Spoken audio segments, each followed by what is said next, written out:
he's announced a tour to New Zealand in January. He joins me now. Adam, good morning. Good morning. Have you got one of these jets, which one of the richest people in New Zealand has just bought? I'm not there yet. No. I'm aspiring to private jet. How close to being there are you? It's still a ways away. I fly commercial. Well, let me just tell you this. That is only 2.5 million in New Zealand. It's smaller than it looks. And then how much is it to actually fly it? Oh, yeah. There's costs of running, costs of fuel and what have you. But imagine you could get a really handsome pilot. Now, the good thing was that on the Queen tour, we got to take a private jet, because Queen is royalty still, you know. That was, I was spoiled by that. Well, in the old days, Queen had a 747, didn't they? They were one of the first bands to actually have a huge plane painted up. They don't do things by halves. They're pretty amazing. And they're so nice. They're really grounded, actually. Really? Yeah. Even though they are rock royalty. Because you've worked with May on your new album, haven't you? Yeah, he came in and guested on a song called Lucy. Do you sometimes, like with those guys, are you sort of a little bit overawed by them? In the beginning, I was pretty intimidated by the whole thing. You know, they were like, "Yeah, you're going to sing lead for us on a tour." I was like, "What? Me? Freddie Mercury?" Yeah. So I had to approach it very carefully, because I knew that the audience, the diehard fans, would be like, "Hey now, sacred ground." But I think we figured out a nice balance. You know, I was really insistent on having Freddie on stage as much as we could, and talking to the audience about him, about how he influenced me and how I look up to him as well. I see, that's very, very cool. And I remember reading some of the reviews, and people just thought you were brilliant. It was really fun. Well, you would know, because you could go horribly wrong with something like that. Right. All right, couple of quick things. Now, you're opera trained.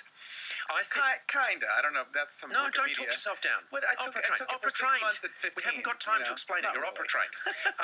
Now, I said to Hillary that you could hold a note for 22 seconds, and she said, yeah. Well, I thought it must be a typo, because I imagine a professional singer could actually hold it for longer. I got 22 seconds. That's all I got. That's all I got. You know, we did it actually a few months ago in London. I did like a game with a radio host, and we did it. Do it now. It was later in the day, and I had some, I had exercised and warmed up. I mean, it can be quite gravelly and low. What he's saying is everything's easier when you're drunk. He's actually right. He's actually right. Okay, I've got my watch. Which is the easiest note to hold? Oh, man, you're going to put me up to it. I might get dizzy and pass out. That'd be that's good TV, right? That would be great for the ratings. God, it'd be fantastic for me. It was a very light note. It wasn't anything that impressive. Okay, ready, steady, go. You keep doing it. I'll just fill in and say something interesting, because it's very boring. We tested this earlier, and I did 20 seconds. Yeah, you did so 20. if he can't at least get 30, Hang on, I'm he's on. very disappointed. He's on. Very relaxed. 15. Should have let him stand He's coming up. up It would to have been 20. easier probably to hold the air. But it's 20 seconds now. He's not even 21, trying. 22, Not We're even going to trying. beat that radio station. 24, Yeah. 25. Look Starting at to falter. 26. It's still going. 28. Do 30. Do 30. Do 30. Do 30. Yes! Wow. That is fantastic. I mean, that was not a very interesting note, and it was this big, but, you know. It was a rubbish note, let's be honest. all But about it was a note, and you held it for 30 seconds. It's all about the statistic, you know? It's all Can I about just that say, number. There's this guy, a questionable ability in this country, called John Drennan, who writes for the Herald, and I can now see the headline in the Herald, which is, for lack of anything else, the biggest paper in the country. Headline: Adam Lambert beats own record on Paul Henry. You've just done me a huge favour. Hey now. Hey now. You say hey now a lot. Hey now. Is that your thing? No. Is that like but you've said it like 10 times. I'm tired. Why? Well, I did a show last night at the Yes, Civic I heard. Theater. Yes. But then you And could here sleep. I am. You're Hey allowed now. to sleep after that. Hey now. It's my thing today, apparently. I don't know. You've got it is. No, it is. Has anyone else told you that today? No. Well, if this could end your career. You, for no good reason, you could just say "Hey now" all It's the a time. new album. It's called Hey Now. Oh, perfect. Yeah, perfect. it's coming in 2 years. I love the way you're slipping it in. Just quickly on American Idol, because we were talking earlier about how, so often the people that win it, their careers are not as glowing as the people who come runner-up, the people in that last. Why do you think that is?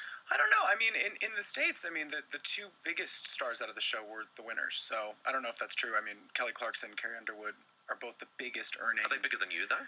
I think so, technically, by Really? numbers, yeah. Yeah. I They're suppose great, that's too. They're one great way to singers. look at it, numbers. Yeah, I mean, it's a hit or miss thing. There's only a couple of us, I think, that are still alive and kicking. You are famously honest about your sexuality. I am. Are you quite critical of people that aren't famously honest about their sexuality? I mean, I think it's up to it's it's your own business. You know what I mean? I think in this day and age, I think we're getting to a point where people have to lead by example, and I think being open and honest and proud and not. But you've sort of like chosen yourself as being one of those people. Yeah, I did, because living in secret was not going to be cute for me. Well, but here's the thing: you have said publicly that you have had relationships with people who are living in secret. Famous people. No, I didn't say that. Yes, you did. It's on my card. It's on my body card. Well, then it must be true. Yeah, exactly. Who are these people? It was a headline. It must be true. Who are these people? It was. I said something similar, but not quite that. So I love that about the media. Have you come on this program to argue semantics with me? Exactly. Okay, fair enough. Hey now. Hey now. No, I love that. Look what I've got for you. Ding dong. I've got a present. Oh no, you can't introduce another one this late in the piece. Ding dong. It's new. Should we go with it? It's a gift noise. Yeah, it's the box opening. Oh, okay. Ding dong. I hope John Drinnan's got that down. Adam Lambert introduces new box noise. Look at that. Oh, thank you. It's a cup for cool. people on radio. I know. I love this. It's worth more than it looks like it's worth. What's your ring worth, just quickly? Here. It is. It's great. I don't know. It was a gift from a designer in Melbourne, actually. Oh. And he's been Could be Instagramming the hell out of it, let me tell you. Okay. So, we'll take a photograph. We'll put it on the Facebook. Adam, thank you so much for joining us. Thanks for having me. All the details about Adam's concert in New Zealand, concerts to New Zealand, will be on the website. Many thanks for joining us today. That's it for the program. Thanks to our partners, AMP. Dedicate the program to you, Sir Bob, today, because you are part of the rich tapestry of life. Have a brilliant day in paradise.